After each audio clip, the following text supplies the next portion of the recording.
This week on the Fit Dads podcast, we're joined by resilient new dad, Ryan Hall. I know Ryan as a mindset monster, someone who's overcome problems with relentless positivity. Ryan has an incredible story, one that's been filled with trials, tribulations and struggles, but one that he's navigated his way through with creativity and kindness. Today, Ryan's going to talk to us about the importance of mental health, how fitness has helped him personally, and how he's continuing to inspire unique individuals through life's challenges. Although he's the owner of multiple businesses, he's now embarking on his most gruelling challenge yet, fatherhood. So please welcome my friend, Ryan Hall. Thank you for having me.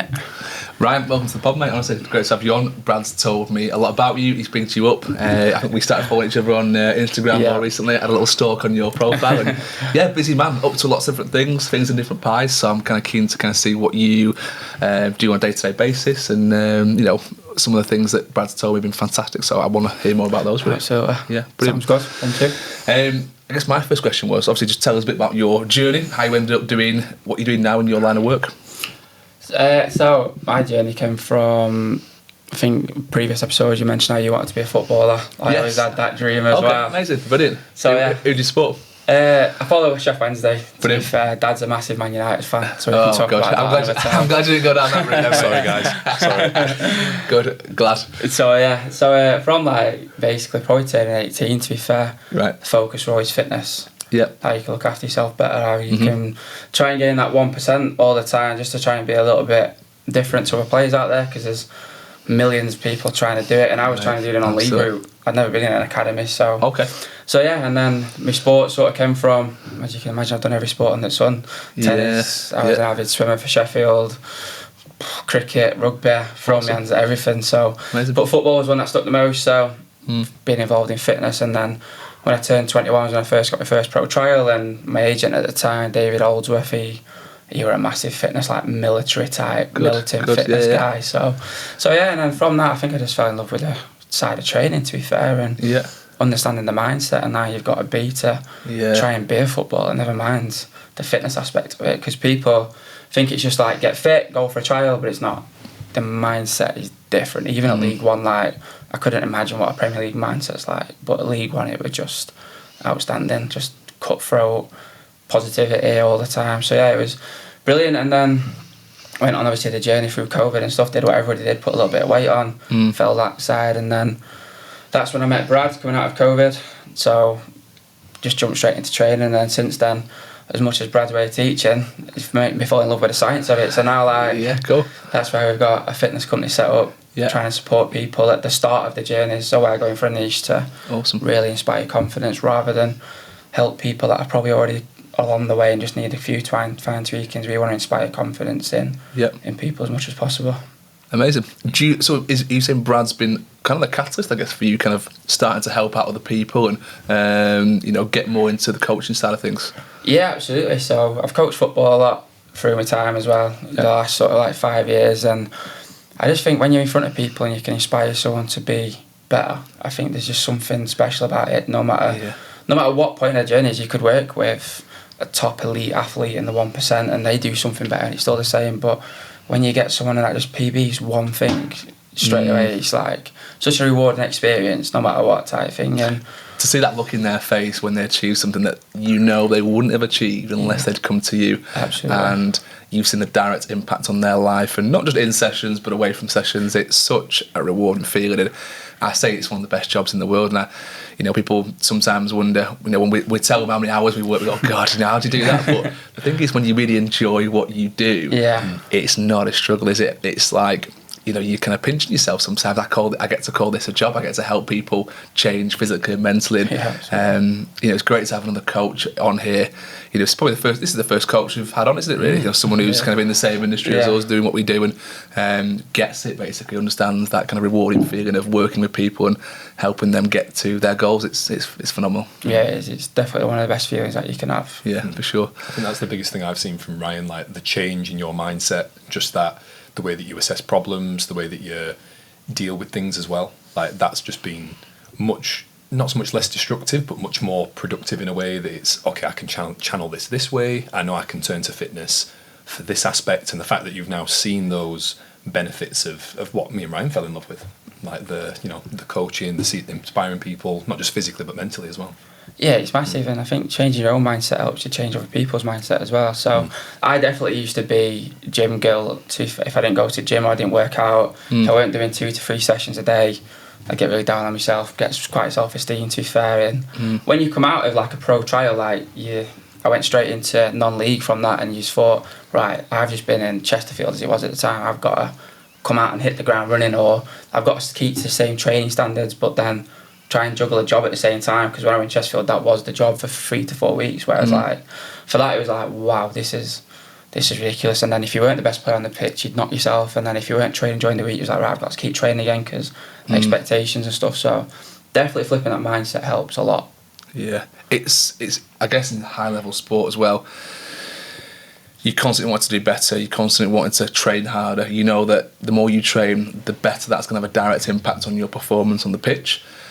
And you can get in this kind of vicious cycle, I guess, where if you're not performing at your best, you work harder and then you're burning out and you're kind of beating yourself up. And it's a physical burnout, it's a mental burnout, and it's managing that in terms of actually that can be and we obviously do this with our clients as well. Sometimes more in the gym isn't more in terms of results.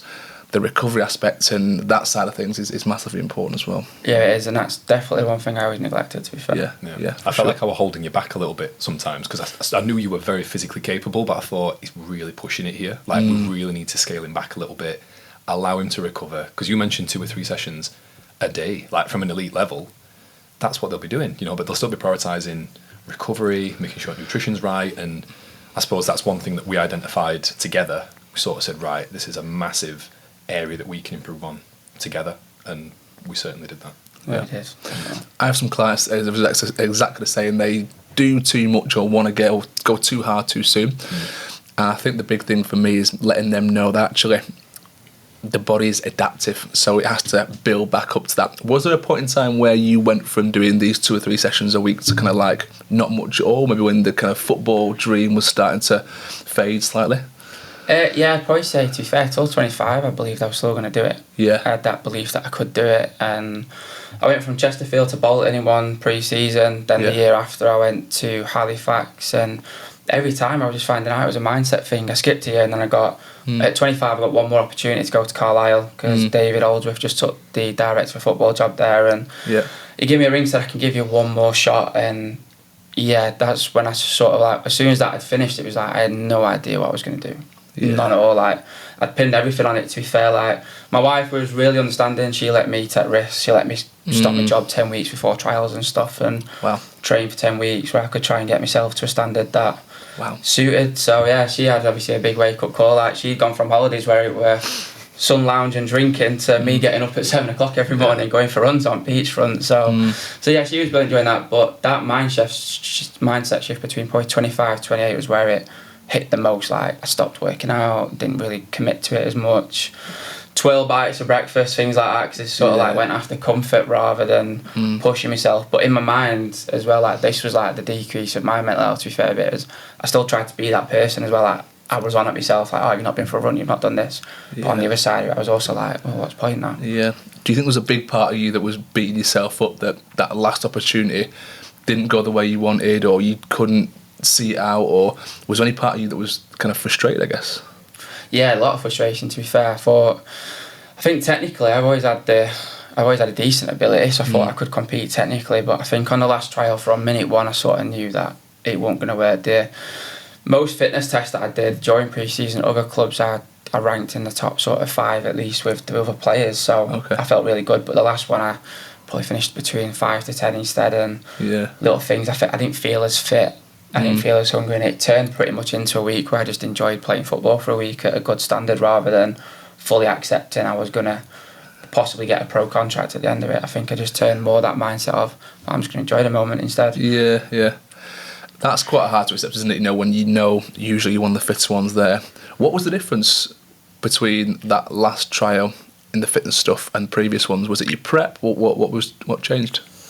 Prep, different lifestyle. Obviously, we'd got a house at the time, just got his first pup as well, so got his dog, and we was living that life where it was like obviously me and Emily, and then Daisy is my spring spaniel. So I think that just changes a little bit in your mind. Like, you have other priorities. It weren't just about becoming a pro footballer and doing that. It was like, no, right, what's the long-term plan for me as a husband? Obviously, we knew we'd always wanted a kid, so what's the long-term plan for me being a dad? What does it look like, type of thing? And what can I combine together to make that future look great? And at the time, it was business, sales and fitness, but trying to get into the fitness world coming into a COVID sort of time and stuff was always going to be a struggle for just starting out. I think, don't get me wrong, I'm not saying it was easy for anyone, but I think you've got a bank of clients you can call on and support, and that knowledge of experience, like you've got 20 plus years experience, like to sit in the COVID times, you'd have been able to adapt so fast and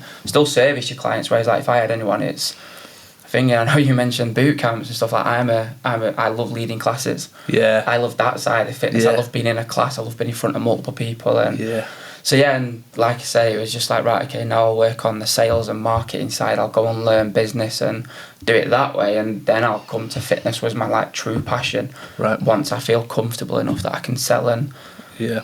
I think you've done it the right way, and that's exactly what I did when I first started my business. It was like, I know how to coach, I know how to get people in shape, I just don't understand how to get clients, and that's a whole area of coaching that is massively overlooked. It's how you're actually going to get your first few clients. I want to kind of circle back to kind of the mental health side of things, where I think that's really important. We cover that today, and something that fascinates me, and it's a huge hot topic at the moment.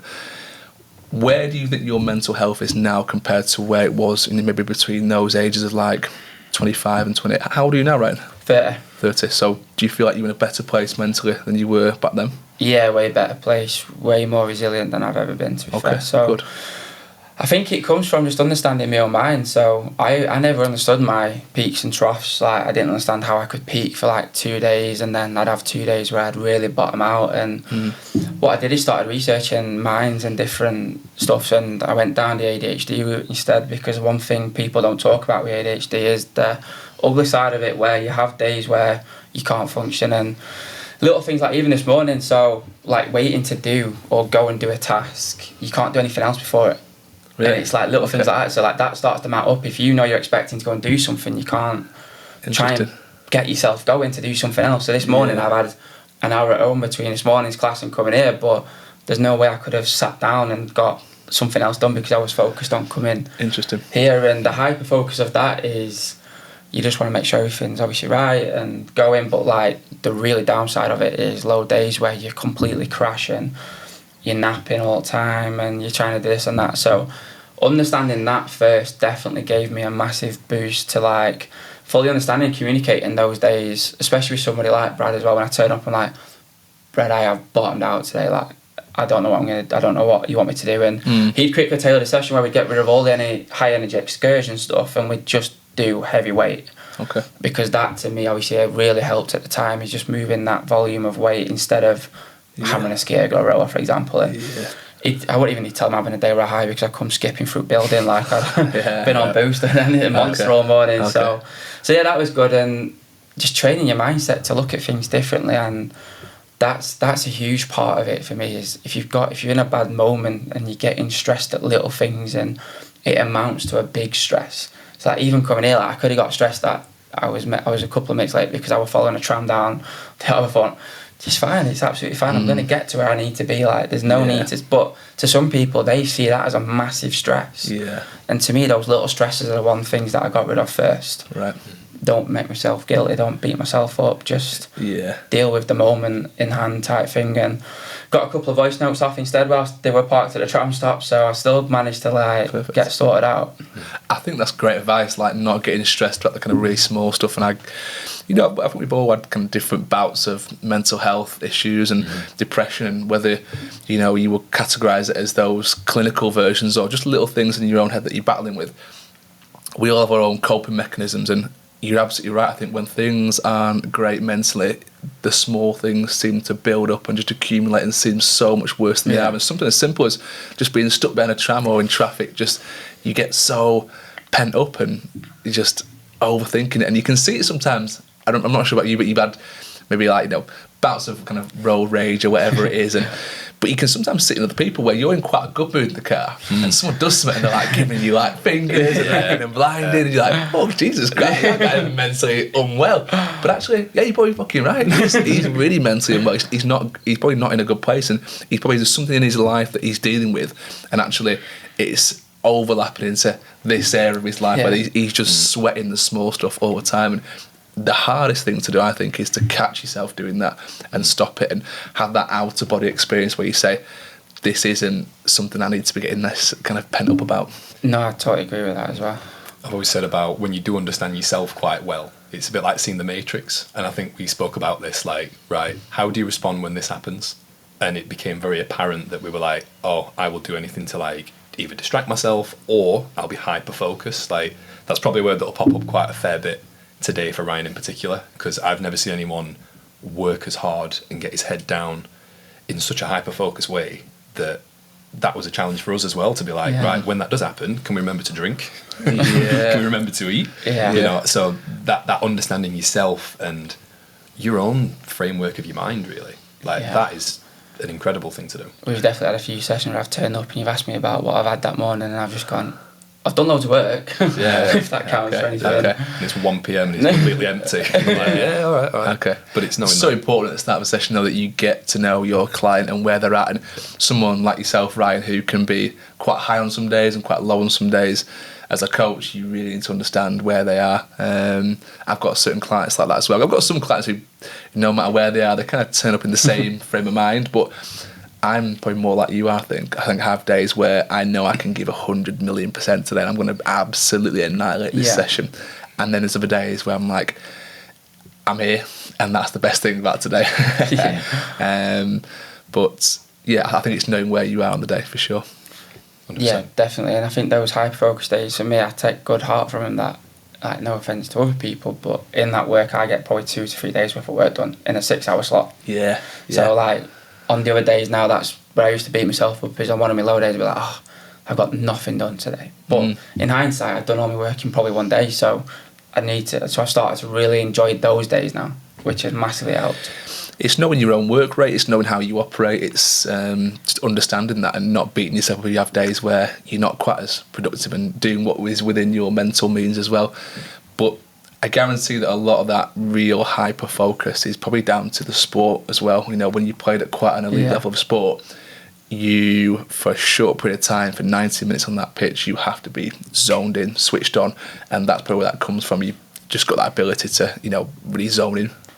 Yeah, absolutely. And I think that don't even come from like the game itself. Like, the one thing that my wife had a shock on, it started Friday at 5 o'clock for me, like what I ate, what I went to bed, how much hydration I had before I slept, how much hydration I had in the morning, my specific time of eating. If I got an away game, I'd factored in my travel type thing. And she didn't even understand, like, even down to like obviously playing sort of step 7, like, it was just like the exact same. Like, I was militant with a certain routine, and I think that hindered me more than helped me at times, because you didn't actually live in the moment of, just like you say, yes, you've got to zone out in that 90 minutes and be the best you can, but on the other side of it as well, like, I'd stopped enjoying being in that moment of actually, especially like a couple of things, and that's definitely helped. Obviously, like you mentioned, obviously embarking on fatherhood is just that understanding of fully being present and enjoying that moment you're in, whether it's being at home for 5 minutes or being at home for 3 hours. Like, you've got to really appreciate that moment.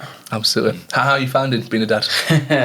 It's brilliant, to be fair, but with an active lifestyle, I definitely say, linking back to your previous episode, parent guilt does kick in sometimes, and I always crack little jokes, to be fair, that I'm an absentee father sometimes, but yeah, I get told off for those. But yeah, it's good, and I think it definitely changes your whole perspective. Like, in a single second of being in the world, like, your whole life just changes, doesn't it? How you see everything, how you want to be. Like, you've already reflected on it, like how you want to portray yourself onto your child and how you want them to grow up as they come from you, and that's a place of honesty as well. Like, you've got to make sure that they fully understand that you are this way because of this, and introduce them to those moments properly and fully do it. She's 9 months this week, so I'm just about to embark on the teething journey. So yeah, absolutely, for sure. That's a whole new challenge in itself, but Yeah, the parent guilt thing it's totally normal, and what's also normal is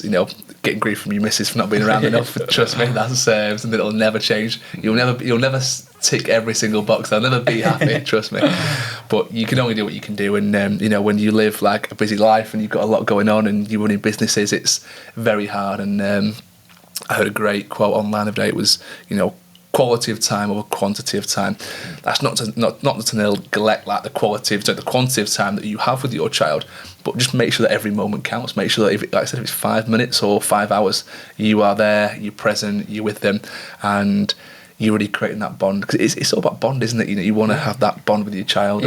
And, it's so important. I've touched on this quote before about a child's currency is attention, and just being there for them. They're probably not going to remember what car you drove, they're going to remember those times that you were there with them, memories that you made. And I think that were our big motivation when we found out that Ryan was to be an expectant father. We were like, right, let's really work on this now, because we're to actually be there for her and to set that example and to say, here's what a healthy relationship looks like, here's what a healthy work life looks like. And I think that were a huge driver for you personally. Yeah, massively. And obviously, like you said, just touching on the mental health side of it before, like when you experience a bit of early bereavement in your life that you weren't expecting, which I know you'll relate to a lot, you sort of got to understand that Dave, who I lost, made the most of every moment he was at home, because he was a copper, so he spent 4 days at home and 4 days on. But he always said that when he was at home, he was at home, he loved it. He took his kids everywhere and tried to work with them, took them to Lapland and stuff. So for me, that was a big thing, is that as soon as I become a dad, I want to make sure that, like you said, that quality of time I'm with her is there. And the thing that you always touched on with me is one of your biggest moments for you to actually go PT was when Ted mimicked you on the phone, walking around saying, "Oh, Daddy's off to work again," type thing. And I'll make sure I won't ever have that either. When I'm at home and I'll lock my office away type thing, she won't see my computer, she won't see everything, she'll just fully understand that, like you said, she don't know who I am in terms of my job, she just knows me as dad, doesn't she, to start off with, and that's exactly what I'll be in that time. So that's the scary thing, I think, for me as well, because I work from home, so and my office is upstairs, and she runs around, and often if I am just sat in my office doing some bits, she'll be running around kind of in the corridors outside. She might come into the office for 5 minutes or so she's seeing me at my office, she's seeing me in my place of work, which is very difficult. So there's no real separation, there's no decompartmentalising my life, it's very integrated. Yeah, I'm with you. And I think Ryan touched on it there, but that was one of my main motivations to change how I live my life. I was general manager of a gym, and Teddy, I had to take a phone call, really urgent phone call, but I was with Ted, I was looking after him. It must have been just over 1. And he picked up this little toy banana and put it to his ear, and he's like, "Oh, Daddy, work." And I think the next day, I resigned. Did you? From management, yeah. Wow. Because for no other reason apart from I wanted to be able to leave my work at work. Yeah. Especially at that age. I wanted that, and that worked for me personally, but yeah, that needed to happen for me. And I think being able to share that decisiveness with someone like Ryan to say, "Listen, please don't let it get this bad, because this is how bad I let it happen, and that's my fault. That's not a dig at anyone I worked with. That was me. I chose to bring it home. I chose to care as much, but I think I knew I needed to take control." Yeah, I think that's one thing for me. I give 100% of myself to something. So if somebody needs me, I'll make sure I'm 100% there type thing to support them through whatever problem they're facing. But that comes sometimes at a detrimental effect to what you're doing at home. I know my wife sometimes has it where we'll sit in the same room, but for 2 hours I'm just emailing, sat on my phone, trying to solve this, trying to work that. You've got people messaging from personal growth asking about classes and stuff, and you're replying to those, and then you've got somebody else ringing you about another deal, and it's don't get me wrong, it's not something to overly complain about, but it is something that when you go into that sort of life, and I know there's a lot of parents out there, not even just dads, but parents that I'd love that level of flexibility where sometimes I pick my laptop up at 7:30 at night, so I come home and put it to sleep, do the bath time routine, but then I'll pick my laptop afterwards. And I know some people would love that opportunity, and it's just the risk of it, and it's how comfortable can you be before you take the risk type thing. And for me, that's massive. You just creating opportunities for yourself, and that's why we work as hard as we do. Sort of me and my wife, we're trying to create opportunities for her to be who she wants to be. Like that's the main driving force for me. It's not, it's the grass is greener sometimes, isn't it? You feel like if you are the 9 to 5 parent and you get that time, that's your work time, you come home and you've got all night to just spend with your child, it's a nice place to be, but you also understand that maybe you're not able to see them throughout the day. Like your hands are tied from 9 till 5. There's a nice flexibility to being able to go and pick them up and do whatever you want and take them out of school and just, maybe not out of school, but out of nursery. There's a nice flexibility to that, but there are sacrifices, like you have to work late sometimes.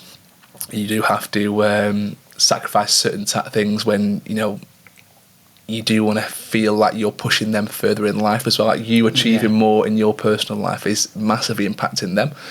And that sometimes comes at the cost of, weekends as well. Like, working over the weekends. And that's something for me that is just something that, fortunately my missus is fantastically good at accepting. But, as my little one gets older, will she be the same? Will we have moments where, she's like saying, why can't Daddy come out with us to the park today? Because I've got, a mountain of work that needs doing. And if it doesn't get done, no one's going to do it. It's not a big company. It's, me and this. And if I don't do it, no one else will. So... And then holidays, try and sacrifice that time away to say, of course, right, okay, yep, I'll go away for a week, go away for 2 weeks with you. But then you're like, hang on a minute, I'm gonna have to bring my tablet with me, something to just stay in touch with people and make sure everything's going all right. Of course, and then, like you say, it's just creating those moments for you to be more present. And there's pros and cons to both sides of it, but it definitely is. It's definitely a lifestyle I prefer, is the flexibility, like you said, to nip home for a couple of hours in the day and go and see Arwen and sit with her and have that moment. And then sometimes it might work late, but it's definitely worth those 2 hours back in the day. I agree. I much prefer that. I think it's mentally what sits better with you as well. I've had 9 to 5 jobs in the past, and I've always felt like I was just boxed in and caged and doing something because I was being told to do it. Now I have the flexibility to work when I'm most productive, take time off when I'm not feeling as productive, balance life, family, training, all those elements in my own way, on my own terms. For me, it works better. But I totally appreciate that it's not for everyone. Like sometimes the 9 to 5 does. It's a great system. It's structure. It's habit. You know what's what when it's what, and different strokes, different folks. I guess. I think the key to probably getting over that is the expectation management. Like you've both touched on how supportive your partners are. So actually having that chat, saying, look, occasionally this is probably going to happen. Are we okay with this? Like, we'll make up for it here. And just that level of communication, not being able to have, and not being scared to have those difficult conversations, because they are tough at the time. You're going to let people down. Yeah, absolutely. And I don't know if you two agree, but I think becoming a dad helps you become a better husband as well. To have those levels of chats, like, to really be open with her about it. Like, before I'd just be, I'm training. I'm going into training type thing now, and I'm going to go and get fit. Whereas, like, now it's, I want to go and do this, and I need to sacrifice this time, but I will give it back here type thing. And there's tit for tat, isn't there? We spoke about this, like in the relationship, when it's not just you and your missus, but there's a third person in there. You kind of have to pull your weight in another way, and that's where the communication comes in. When I saw Amy give birth, my entire, I think, paradigm just was shattered. I was just like, right, I know nothing. Like, she deserves everything. And it was so, like, knowing that she'd gone through that to give us this amazing little boy. And, like, I don't think I've told you this, but we had Teddy at home. So, like... No, you did, you mentioned it. Yeah. But planned, So it were... Seeing that, like, being in our family home and knowing, oh, my son was born there. And having that really, like, special moment that you want to give that back. So absolutely. I fully appreciate that when you do become a dad, your priorities shift and everything. It just gives your life a different purpose, which is amazing. And it does it, like, not only have you got this new little thing now that's amazing, bundle of joy, changes everything about your perspective, but you're absolutely right, like, your respect for your missus kind of goes up exponentially, because you just see what she went through and how she managed it. And there is part of me, I'm not sure about you lads, but I always think, how would I have got on? Like, if I was in that same situation, could I have handled it? Not that I ever want to. I'm with you. I can't even handle a slight bruising to ribs, to be fair. We had me like scrimping and squirming at times. And what she went through, wow. Yeah. But I'm a bit sadistic. I do like pain. I thrive for little bits. There's part of me that was like, I am curious of this. You know, you can do those experiences, don't you? Yeah, Where, like, can you? Yeah. I think. Is it like one of these ab things they put round it? They turn the contractions up. Yeah, so you can do that. So I'll bear that in mind for potential gift for Ryan. Potential next YouTube video. That'd be fun. On this episode, Ryan goes through pregnancy. But no, it does completely shift your paradigm in that sense, and probably makes you a little bit more kind as well, a bit more forgiving to things like, oh, well, actually, yeah, you've done this, but do you know what, it doesn't matter. Like, I've seen what you've been through. It does shift that, and that one word I've not said very much today, but kindness. And Ryan's going to massively downplay it, but he's probably one of the kindest people I've ever met. Like, we've not touched on our mutual friend yet, who's my brother. When he first told me about Ryan, he said, you'll love him. I think you first met at Workshop, was it? Yeah. Workshop 21s. Yeah. And him and Jonah, yeah. And I do think Bobby would just like, look, you'll love him. So like me, you're very much on the same wavelength. And one word he said straight away is, look, he's kind, he's funny. He's like, you'll get him. You'll get him. And you've lived up to expectations, mate, so far. That's been wicked. Well, that's a bonus then. Yeah. No, I'll be honest. And awesome. Yeah, I don't usually take Bobby's recommendations, but yeah.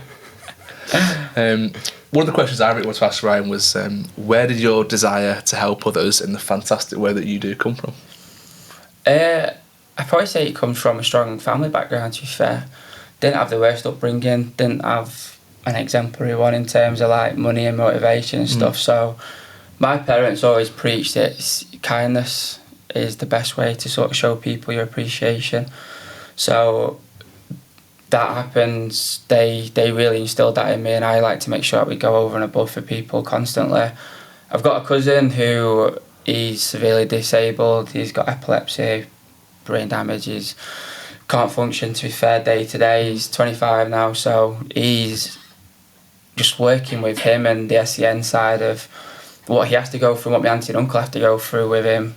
That was obviously a major thing as well, to make sure that we could provide and supply opportunities to people who won't get it. So I understand what it's like, because my auntie used to struggle taking in public places. I did as well, to some degree, where people, you sort of saw him sniggering when he was making noises and just being himself and being happy, and people do look at you and second glance him, and you just think, how can you be that naive? But it weren't ever like an aggressive thing from me. It was just more that being curious. I know it's a word that's popped up a few times on podcasts, but it is curious over judgmental. And if you can offer an ability to help someone, I don't get why you wouldn't seize that opportunity with both hands. And that's where obviously like personal growth pitched at, in terms of like anybody's welcome, like no matter what your circumstances, everybody's welcome through those doors, and we'll provide as many opportunities as we can to help as many different people.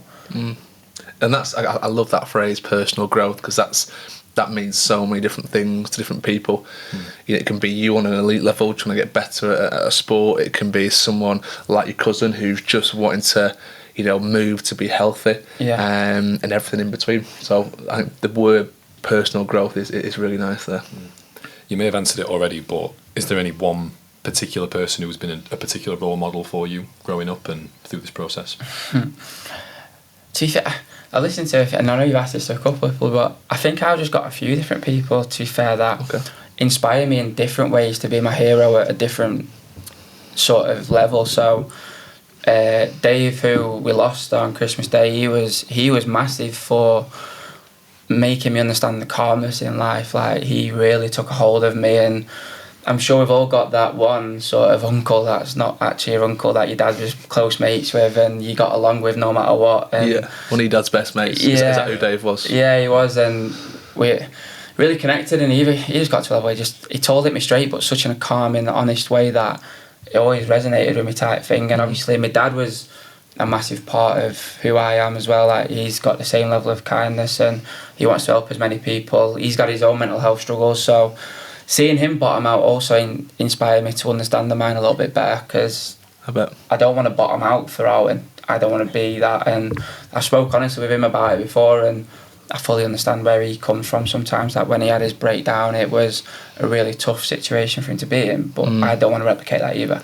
So did Dave have a mental breakdown as well, did he? Yeah, and my dad did, they both did. Dave had a major accident before his car crash which led to his fatality. It was he had to come back. He basically got airlifted to hospital and stuff, and his resilience to come back from that stronger and stuff was just like, wow, that's inspiring. Then obviously my dad mentally sort of broke, but he had such a big fitness upbringing as well. Like, he played water polo and he was in the army and stuff, and absolutely loved it, lived for it, lived for sport, and he pushed me into as many different sports as I could. I mean, now understanding the concept of money, I don't know how he did it, to be fair. Yeah. That many different hobbies and stuff. So, but then obviously, like, there's the basic, and then obviously when you get later in life, you meet new people, don't you? That become different inspirations across different things. Obviously, Brad was a massive, major part of my last 18 months was growing as a person. So Brad had been sat at that table, and my close mate Howard, he inspires me. Like, so many different people that you have in your life that inspire you in such a different way that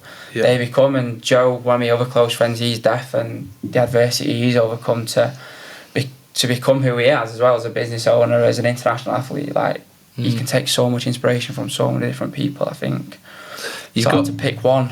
Sounds like you've got some fantastic people around you, and I can really understand why.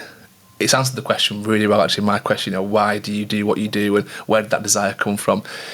It comes from having people around you who had those disabilities, like your cousin and your friend who's deaf. Those things really drive you to, like, how do I improve their lives, and what can I do to not even only improve myself but improve them? And that's fantastic. It's a really selfless way to live, and really respectful. I think that's it. I think the people in your life, no matter who they are and no matter what your situation is, if you can do something yourself to make their life easier. So I learned sign to speak with Joe.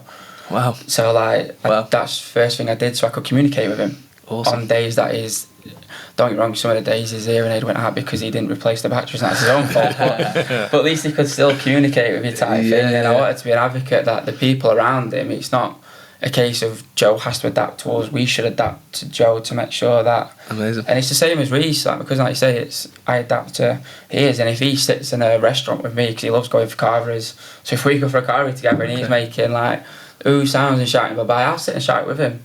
Like, there's no thing on his back, so that's but you get it and you understand it. But circling back to what you were saying about how people don't understand it, I think it's just sometimes it's just a lack of exposure. Like, some people never grow up around people who've got any kind of impairment or disability, and for me, I actually never have, to be fair. But what I don't understand in that same kind of method of thinking is how you can judge it and be kind of, so just harsh around it and horrible, really. Like, if you don't understand, my lack of understanding is probably more curiosity. Like, how do they do what they do? How do we? I've coached people who've had disabilities, and that's really helped me understand how those people kind of operate day to day, and how I can impact their life. But you having that kind of prior experience is fantastic, and I think it means that what you do in your work now means you can actually help those people. Anyone who comes in with a disability, now you understand it much better, for sure. I think as a parent as well, you want to expose your kids to that as much as possible, because I think a lot of parents, rightfully and wrongfully sometimes, they can shy away from those tough conversations just because they might not know how to address it, which is understandable. But from a young age, like, we introduced Ted to Gav, for example, we've had on the podcast, and Ted now associates that, he sees Gav as having this superpower that, yes, he's got limitations, but he's incredible at what he does, and it's all about that mental resilience, and everyone's different. One story I do want to quickly get across to sort of shout out my mother-in-law. My Teddy broke an arm off of a toy by accident, and he's like, "Oh, can we tape it back on?" And my mother-in-law just said, "Oh no, he's lost his arm. He's all right. Like, let's get on with it." And that's just a normal thing, and like, Teddy just gets on with it, and Teddy understands it sometimes. And I think just not shying away from that stuff. When my mother-in-law told me, I just think, I don't know many other people who do that. And no, I don't. That's fantastic. really creative. Yeah, it's cool. I just thought they were brilliant. Definitely. I think it's one thing as well that probably never gets touched on in any sort of like setting is your child, if you are trying for a kid, could end up with a disability. It's not like completely ruled out, and if they're not born with it, you never know where the twists and turns of their life are going to take them. Exactly. And I think just understanding, like you said, just being a bit more curious and trying to just understand a couple of different areas could even prepare you for your own child having a disability in some sort of way, which again is out there. There's loads of children out there that are born with disabilities and do need extra support, and I think if you learn just a little bit more about it, it'll help prepare you for that. I mean, obviously you'd never hope somebody's born with disability, but it's not a hindrance to those kids and people. The kids that I've met and worked with, a little girl who's got cerebral palsy. She's such an inspiration. She don't knock her. She just gets on with it, and she does have rough days, and her mum lets me know when she's having a rough day, but she just smashes it. And to them, they are just a kid. Like, they're not seeing themselves as handicapped. And the most awful thing is that the adversities that someone with a disabled or handicapped situation goes through today isn't their lack of support, it isn't their lack of opportunities nowadays. It's actually the adversity they're going to face from peers and other social situations. It's tough to accept that, isn't it? Because there's so many. The world is set up for people with disabilities now, so they can achieve things and they can go and do whatever they want. Essentially, we saw that with Gav. Gav has gone on to achieve phenomenal things post disability. But as a kid, if you're growing up with that, the real adversity comes from just the small-mindedness. Yeah, and it does help you grow as well, like physically, mentally. It will bring that personal growth on.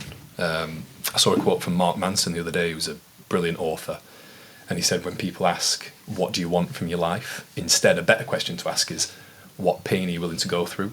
He says, because if you're willing to accept that, there is certain levels of pain in life, but when you come through it, they're probably the best stories. Like what we're doing now, we're having a chat about those adversities, and it just builds your character. Absolutely. Awkward situations, uncomfortable, family dynamics, difficult work conversations. That stuff really does shape you as a person. Yeah, for sure. I guess that ties into my next question, really. Away from work, what other passions do you have? Cooking, believe it or not. Cooking, amazing. Awesome. Cooking and sport. Brilliant. So it all goes into one. I was a head chef for a while at a pub, and Brilliant. I just absolutely love it. And great. What's your best dish? What's your bread and butter? If you're gonna serve anything to us lads? Ask him as well. I'm going to ask him as well. I don't know, to be fair. I'm an experimenter. I just throw things together and make it taste nice, to be fair.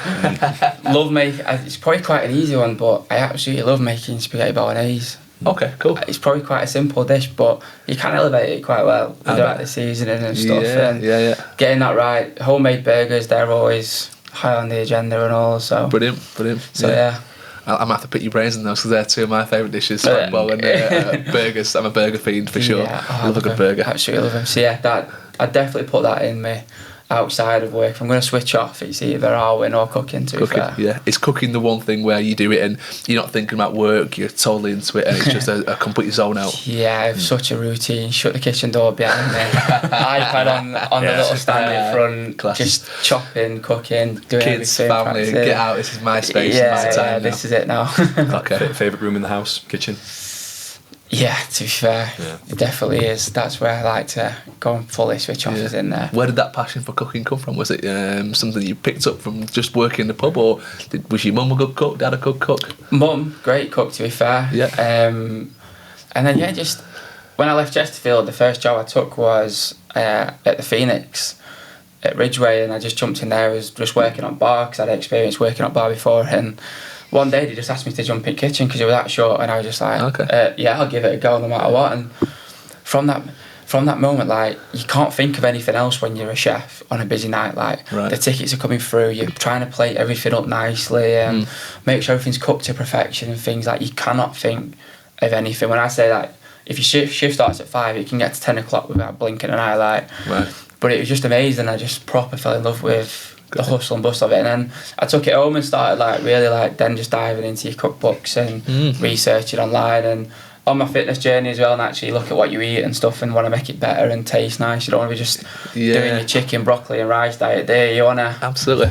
I guess that also ties into when you do any nutritional plans for clients. Do you write that kind of stuff out for them?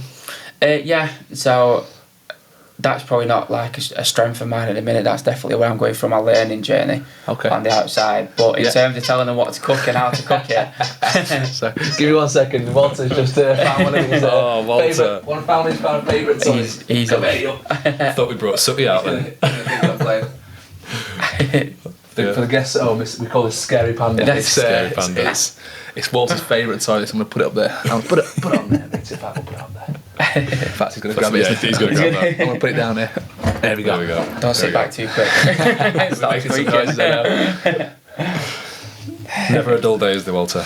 Absolutely. Never a dull day.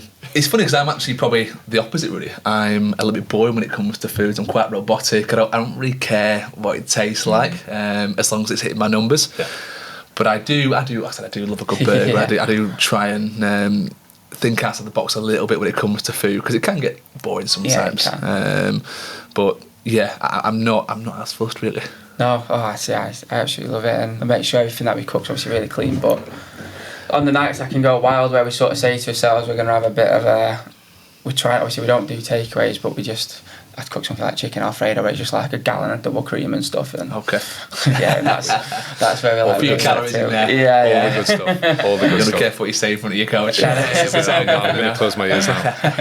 I think it's presentation that does me as well. Like, I have no idea how people make food look good, because I can plate up a dish and be like, that was cracking. And my wife walks in and be like, what have you done?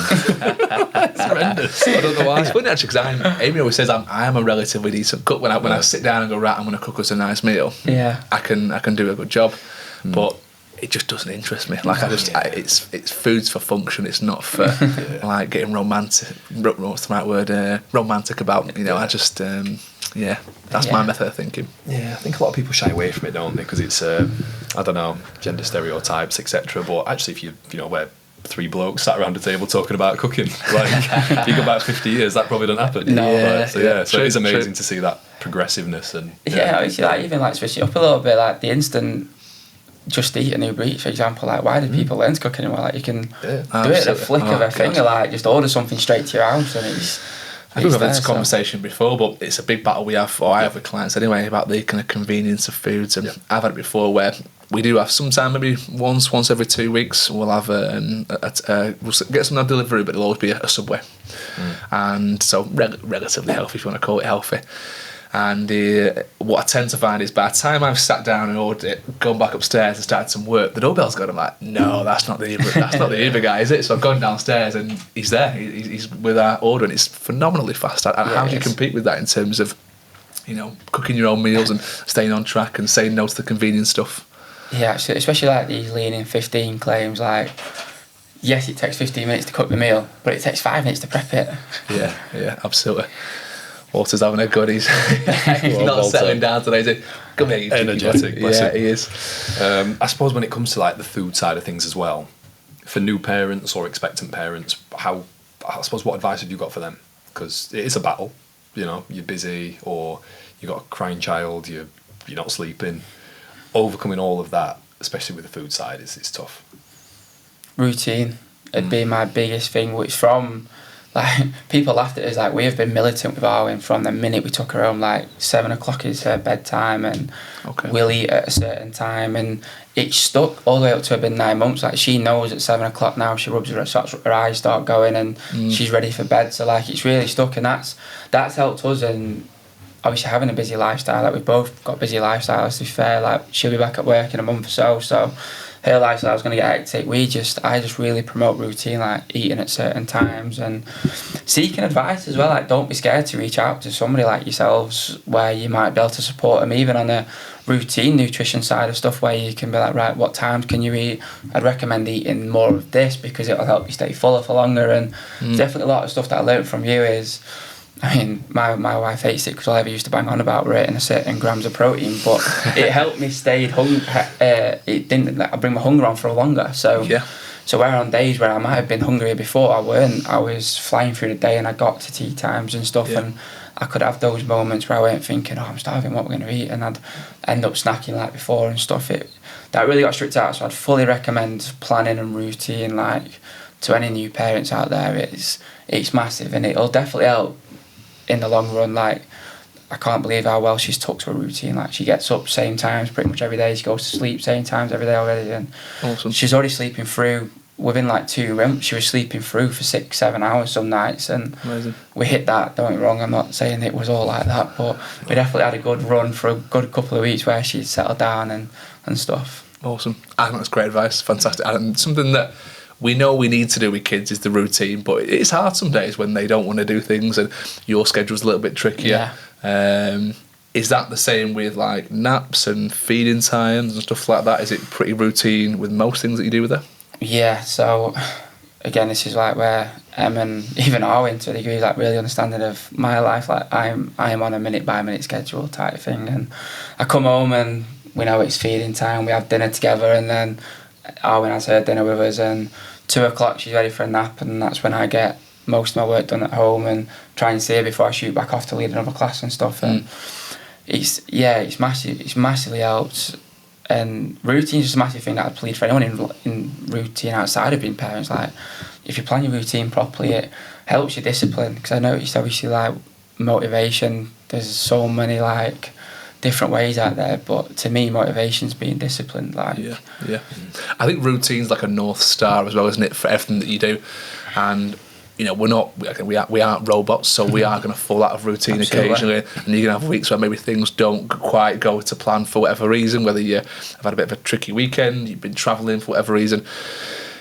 But that routine is something you always come back to, and it's really important you endeavour to stick with that as much as you can. And I think it's worth noting that it's not always perfect. You know, routines are going to get thrown out sometimes. Can you stick to something a little bit more routine based, even when you don't want to? Yeah, I think that's a great way. Not perfect. Stop aiming for perfect. Yeah. Try and get this perfect routine, like you say. You get, like you've mentioned, social media in a couple of previous podcasts as well. You get these clowns that are like, get up at 5:30, drink a glass of water, read a book, go downstairs, do this. Don't drink coffee till 2:00 in the afternoon. If your routine suits your life and it makes you feel fulfilled, like stick to it. Don't go into these over motivational videos on Instagram and try and achieve this perfect routine. Like, have a routine that really suits people. I think when the perfect routine is rammed down your throat so much, it can actually make you feel quite shit about yourself and what you're doing. And I'm one of these people who I dabble in things. So if someone says to me, "Yeah, you don't have like caffeine after 2 p.m." I'll try it for a bit, see how it works for me. If it sticks, it sticks. If it doesn't, it doesn't. I'm happy to try things, and I'm really open. I'm quite open-minded with stuff like that. But it's what works for me and my routine. And I'm really happy you mentioned that. It's a good topic for sure. And people should definitely take note of that. Just the experimentation, not changing too much at once. Because if people try and lead a completely new lifestyle when they have a new child, like this is one question I'm going to ask you, Ryan, about Harlow. If you've got any advice for Ryan as Arwen gets older, like, because girls, I imagine that's definitely you got a girl as well. Yeah. Gosh, where do I start? Do you want me to take advice from me? That's the question. I think, honestly, mate, we're very similar. So a lot of things you mentioned, like where you said your missus, maybe gives you a bit of grief sometimes for not being around as much and doing stuff. That's me and Amy every week. We have that conversation about, am I doing enough? Am I pulling my weight? Amy only works 2.5 days a week, so we're in a fortunate position where she is very hands-on, and she's also a teacher as well, so she was born to do what she does with Harlow, and she enjoys doing that. I think it's hard some days, but she enjoys it probably more than what other young mums might do, because some young mums might have worked an office-based job their whole life, and suddenly they're around a kid all the time. It's a completely new scenario for them. Whereas, because Amy's been in nurseries and been in schools, it's part of her bread and butter. So, I guess advice really would be just keep learning on the job, and don't ever beat yourself up for not doing the right things. And if there's ever a way where your missus can give you a little bit more leeway, go for it, because it's giving you the opportunity to provide for the family and do things that are going to actually in the long run be better for you both. Yeah, sure. Great advice, to be fair. My advice is irrelevant because Ted's an absolute cyclone and he's a boy. So yeah, but every kid's different, aren't they? I think that's it. But have you noticed any traits in Arwen that are of yours, and you're like, ooh, I need to be aware of that? Yeah. Jokes, right? To be fair, she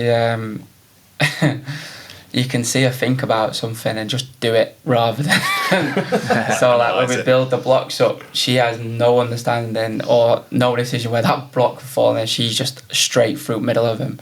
So that's pretty much like me. And she does stuff that she shouldn't be doing already, like climbing up on stuff and pulling stuff off, but she knows she's doing it as well, because she looks and smiles at Em, but she's got probably the equivalent of my smile, where if I'm doing something that I'll probably get in trouble for at home, like leaving mug off at coach or something, and I just laugh at Em.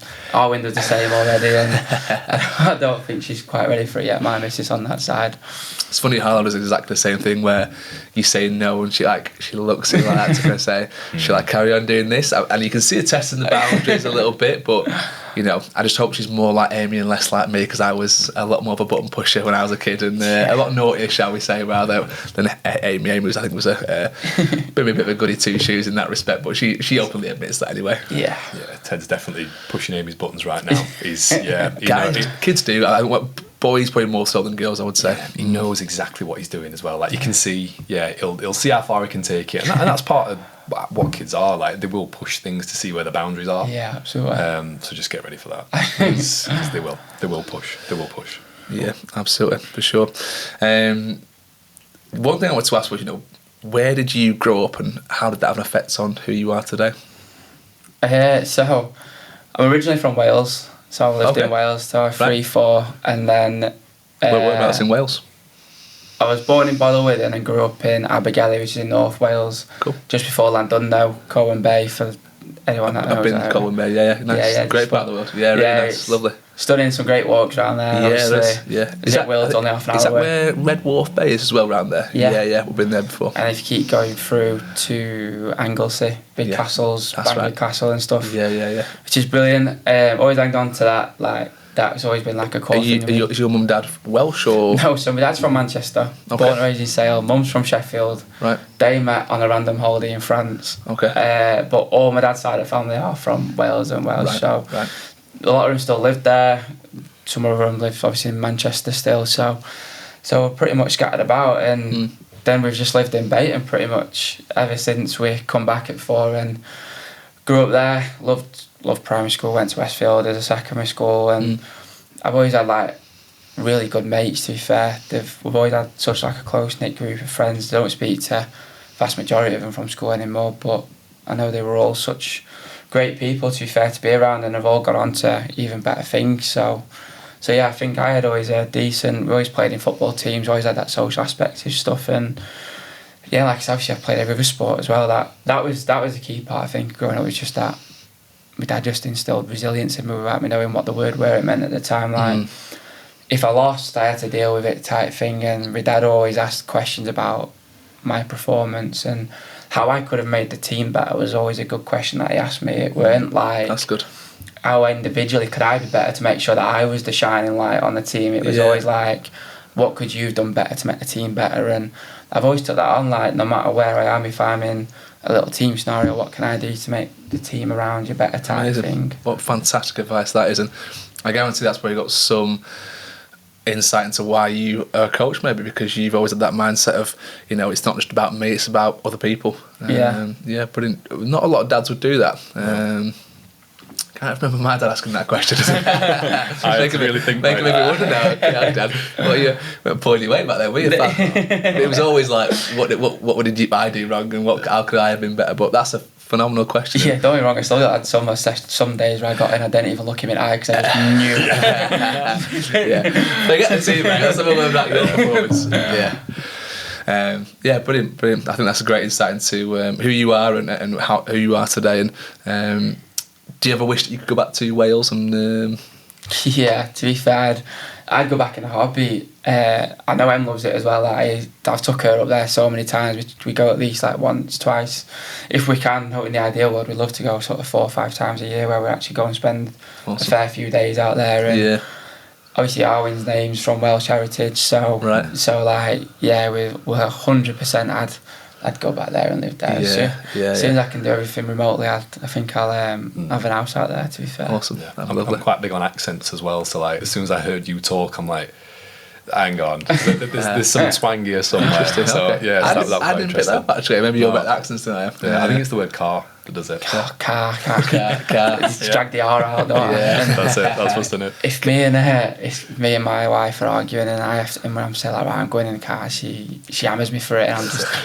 I think I say car like car though. Yeah. But I think it's more of a Manchester thing. I think. Yeah, it's from my dad, and obviously like my cousins. They're really broad Manc accents as well. So when I mix with them, and then you go back to me, all right, mate. I'm doing all right. Come on, and I can go. So yeah, and then my other cousins who live in Wales, you go and speak to them, and it's with it being north as well. Some of them have like a very Scouse twins to like some of the words, and it's just like I end up moulding like a chameleon accent. Wherever I'm stood around for 5 minutes, it's I end up turning to their accent. So it's not a bad thing. I think we do that out of instinct, don't we? We always, just try and. I think I might have told you a story before, but I had a mate from uni. He went to uni a year before we did, and when he come back one time, he started putting like little inflections on things and saying, "Anyone want a beer?" And, none of us spoke like that, and we're like, "Anyone picking up on what Will's saying here? Because this is really odd." And then we pulled him up on it. He was like, "Oh, I didn't even know I was saying that." And everything he said was of that little inflection. But he'd been hanging around with like loads of lads from down south, and that's how they all speak. They always put this little inflection on the end of stuff, and it was just his way of fitting in. I think he had some new mates and he wanted to fit in, and he speak like they speak, and. It's smart. It's really smart. It's really smart, for sure. I told you a story about my other little brother Billy. He spent a long time in America, and obviously his name Billy in a Yorkshire accent sounds like Billy. Yeah. So when he was in America, he couldn't tell people his name was Billy because it sounded like Blair. So he literally had to be like, "My name's Billy." So he literally changed the way that he says his own name. That would just Billy. Like, Billy. Just to fit in. And he started doing it when he got back home. And so little intonations and.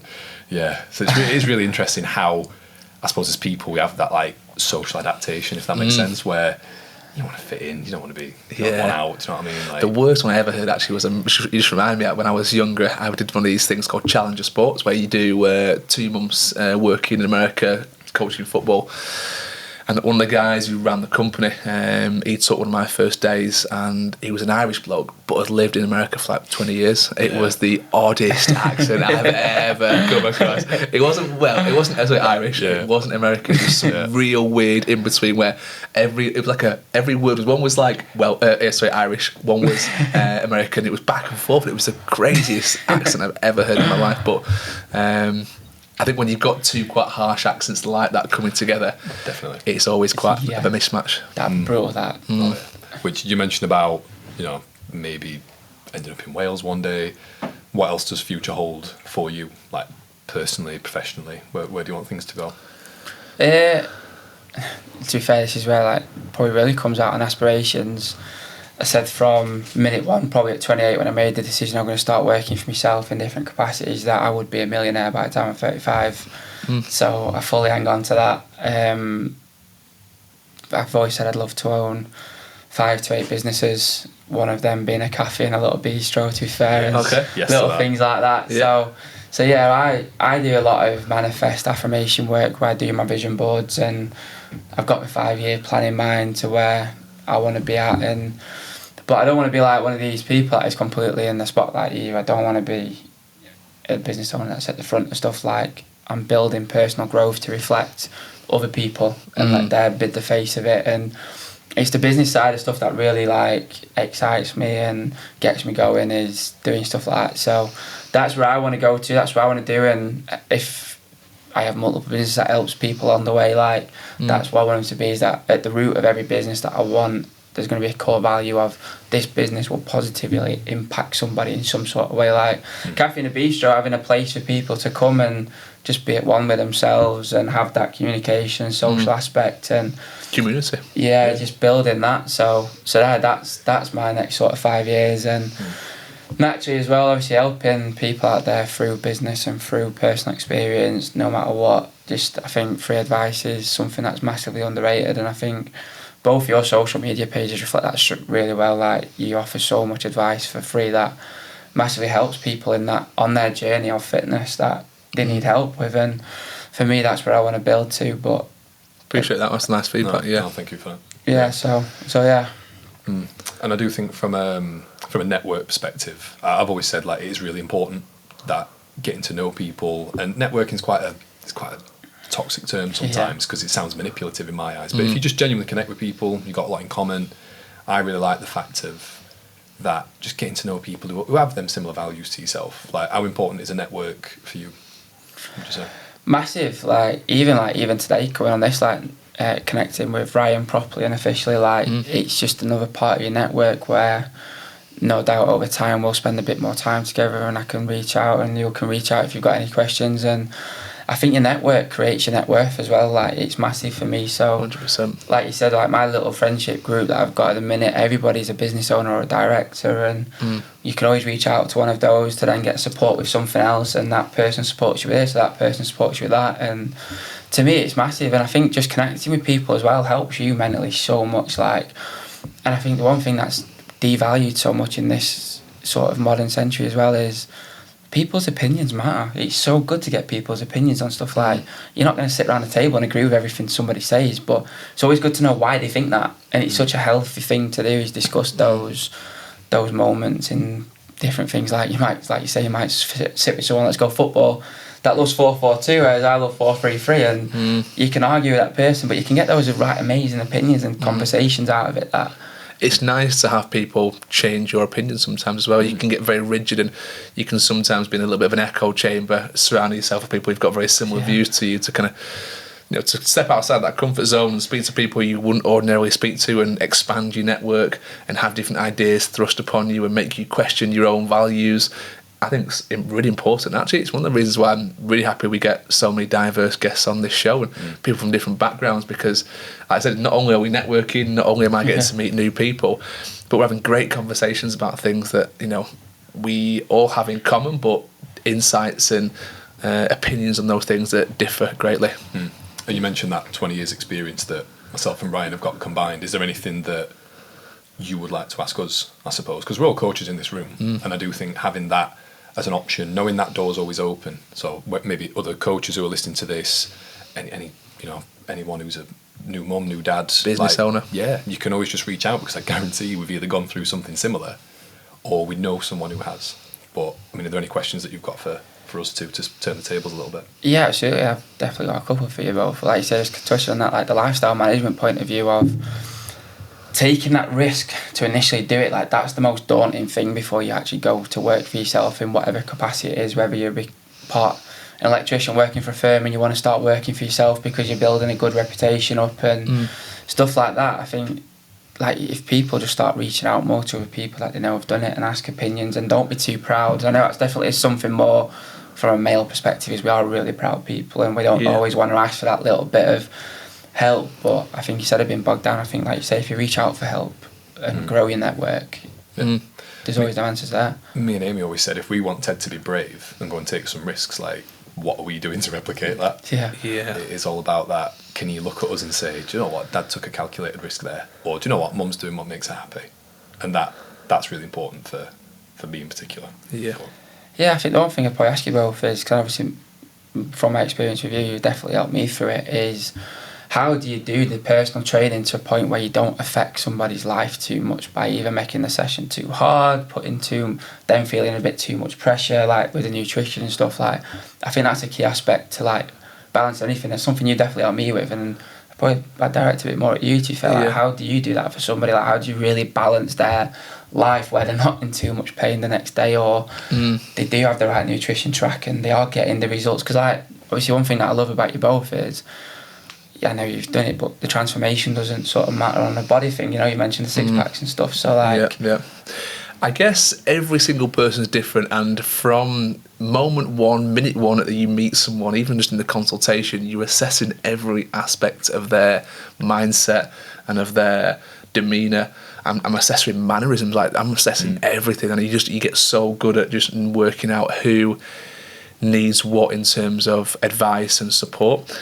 And my biggest bugbear as a coach, that I think you sometimes relate it back to how you like to be coached.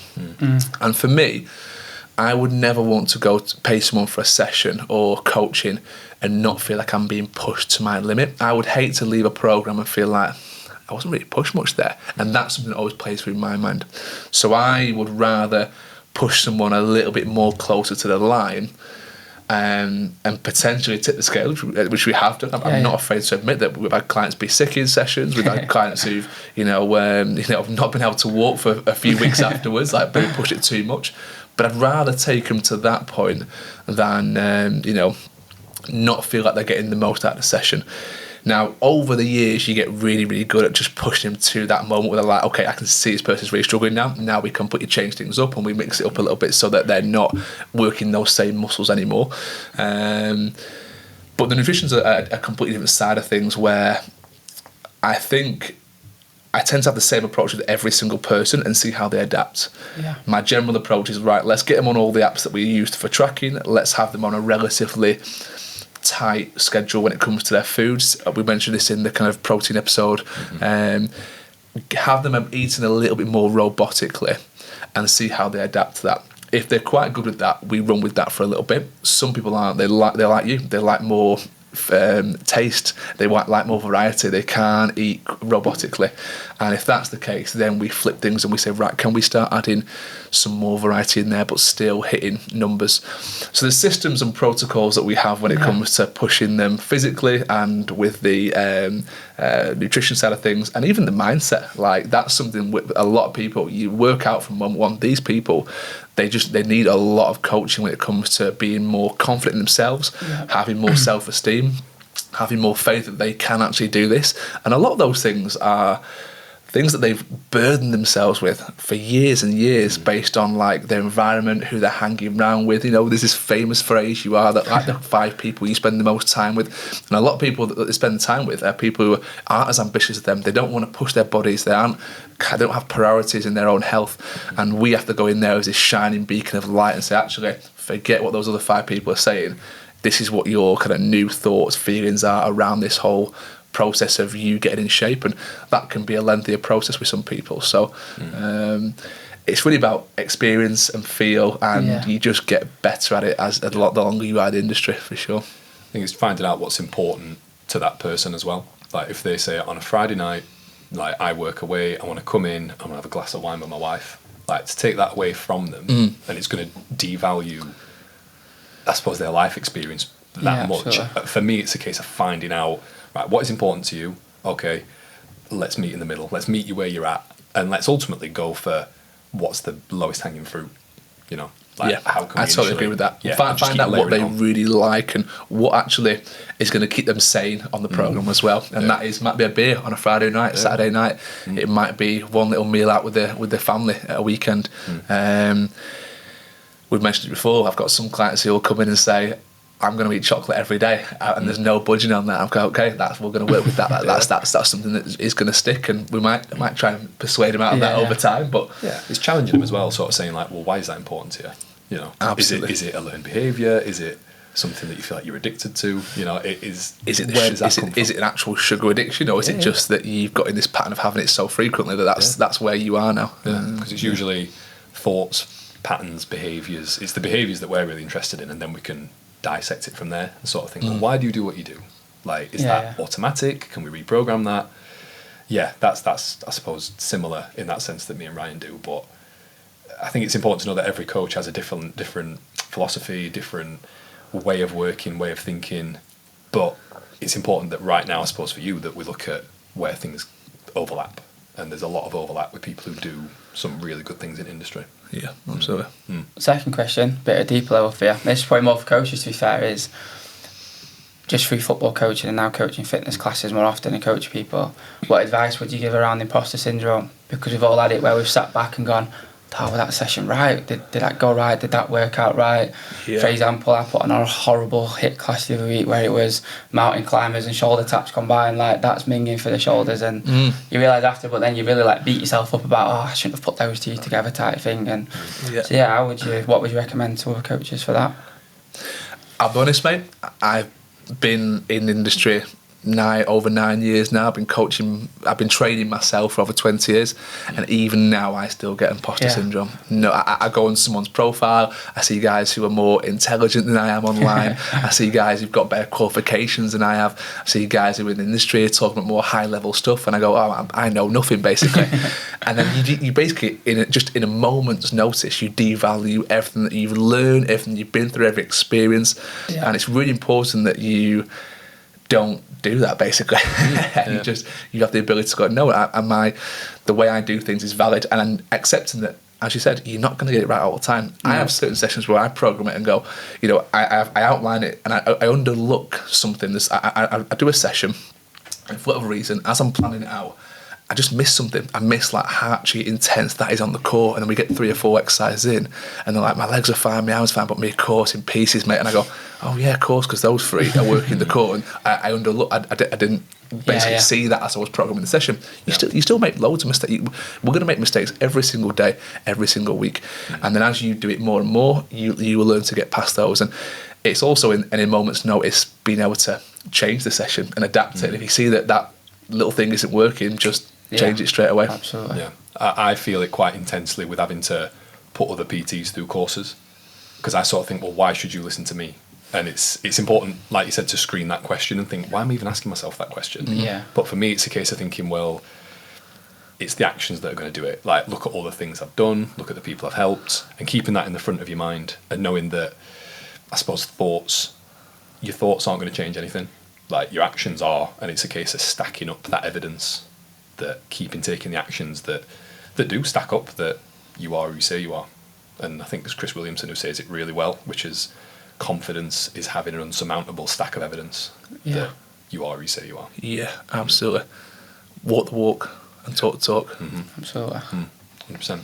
Quite deep, that, right? Yeah. Pleasure, mate. Quite deep, that. Yeah, it was a great question. Good question. But I think I've pretty much asked all I want to ask, and anything you wanted to cover.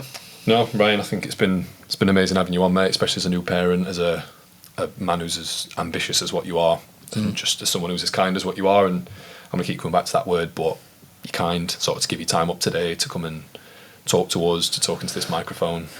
Hopefully it's recording. But yeah, like I say, it's wicked, mate, so I'm really grateful for you.